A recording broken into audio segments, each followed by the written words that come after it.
everyone. Today we are going to be talking about serving. Serving at a restaurant. But today we're going to be particularly talking about. I don't know yet, actually. I'm still thinking. You know what? We'll talk about mocking out. I don't know if you know what mocking out is, but when you start training as a server, you're usually given the, application of how the protocol at the establishment works, how you are supposed to, maintain your service, what your greeting at a table upon initial interaction is supposed to be, and the education of the menu that you are going to be selling products from. Now, in general, some restaurants have very little training, other restaurants, tons of training, completely dependent on the circumstances of your establishment. Most of the things nowadays are allergies, the contaminants of those allergies in certain food products are things you have to know. The selection of wines and alcohols, depending on if a restaurant you're working at sells those things. You have to have good knowledge on wine or alcohol. You have to have the ability to promote and explain dishes on the menu. You have to be able to basically appropriate your service and answer people's questions and give them the, interactions that you need to give them. It's a little bit overwhelming in certain circumstances, but it's usually going to be a series of shifts where you follow other servers, and you basically act as like a second hand and you watch how they greet tables. That's kind of how it works in a lot of places. Some places you'll have to train as a host, an SA, a busser, and a server. Then you are, put as a server, but you have to learn everything. Other places, you're just trained as a server.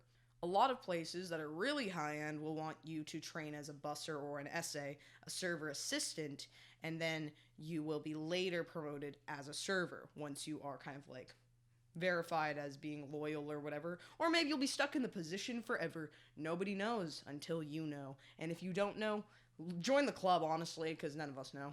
But in general, there is going to be your, training, and then a lot of places, not always, but a lot of places will have a mock out, which is where your manager will sit down at a table and pretend to be a guest.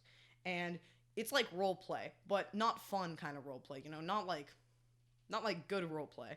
It's like they have to act as a guest and you have to serve them and run through everything and do your greet appropriately, ask for allergies, start them with what they request, give them the appropriate actions of every service.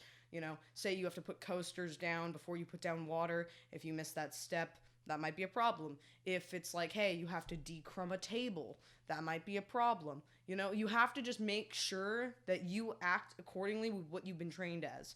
Now, the problem is, a lot of servers don't train you very well, and you kind of got to wing it. A lot of servers will, kind of just do their thing, and that's most places I've worked. The training is terrible. Most of the time, the training is terrible. So you kind of just have to figure it out yourself and hope that it works out, and then ask questions along the way.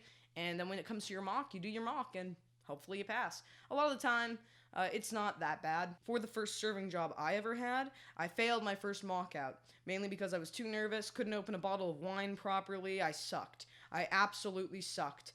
And it was almost like being on, some kind of, acting thing or something, being, scouted in a sense, where upon my training, I had a really cool attitude and people liked me, but I was too nervous to be able to use that personality that makes you money, that makes people like you. You have to have a good personality and be very talkative and extroverted as a server. Otherwise, you can have a little bit more trouble. But when I was mocking out my first time, it was like I sucked. And my manager at the time, who was sitting with somebody else who I was mocking out with, he looks at me and he's like, you passed all the allergy stuff, because this was that crazy allergy place I was talking about. That was my first serving job. You've done everything, but this is not the you I hired. This isn't what I want. You have to do this again. So I had to remock, and then I did much better the secondary time. But the truth is, at other places, sometimes it's like you do the mock and it's easy. Like, I haven't failed a mock ever since, just because I realize, every restaurant's pretty easy to figure out a mock. You just have to know the protocol and act accordingly. But the first place, I just let that all fall by the wayside. Failing a mock is super common. You shouldn't be ashamed about it. As long as you can win it the next time, it doesn't matter.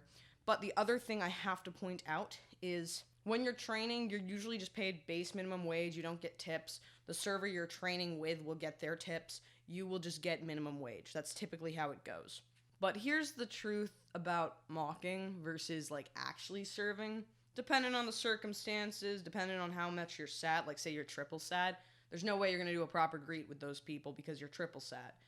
At the end of the day, I personally think mocking out is one of the most inaccurate portrayals of serving because most of the time when you're a server, your mock out with your manager is going to be nothing like how you interact with tables in the restaurant on a normal basis. You apply different levels of personality, you do different things. Sometimes you'll skip steps, which is not good. That is not something you want to do because it changes the quality standard of the restaurant and it can actually perpetuate a bad layout of your restaurant depending, or you can get written up or in trouble for it. So I don't recommend that. But the point I'm trying to make is mocking out is not the same as actually serving. Most of the time when you mock out, it's going to be super high pressure, super by the book. And then when you're serving, you have to actually accommodate for different personalities, different kinds of people.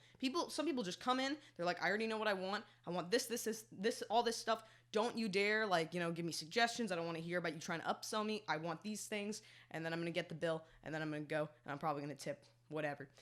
Other people, they want the full experience. They want recommendations. They want to enjoy things. They want to be kind of wacky and, interact with you. And other people, they don't care. They want to experience whatever they get, and they kind of just go along with the flow.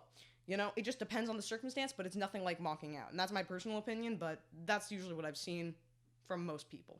If you have time to do everything by the book, you should.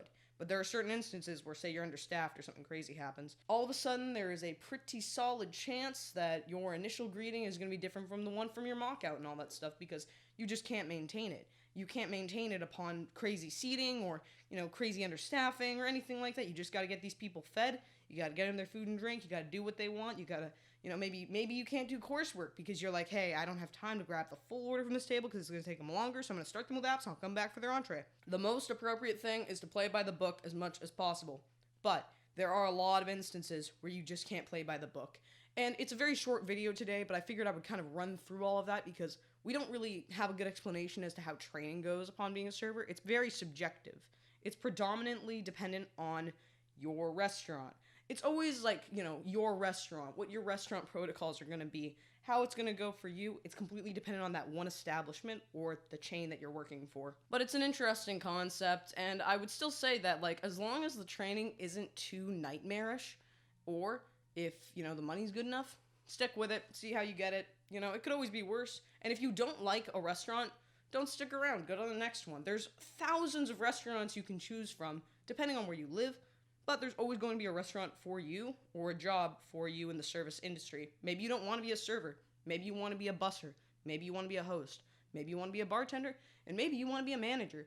And outside that, maybe you want to work in the kitchen. Maybe you just want to be a janitor. Who knows? Don't feel like just because the pay grade may be higher that you have to bend and do weird, crazy tasks and orient yourself. Maybe you're not an extroverted person, and do all this stuff when there are so many other jobs for you. Being a server is one of the most high-pressure jobs you can probably have. It's one of those jobs where you're probably going to have a mental breakdown, and that was me last night. I was crying when I got off the shift. I was bawling my eyes out.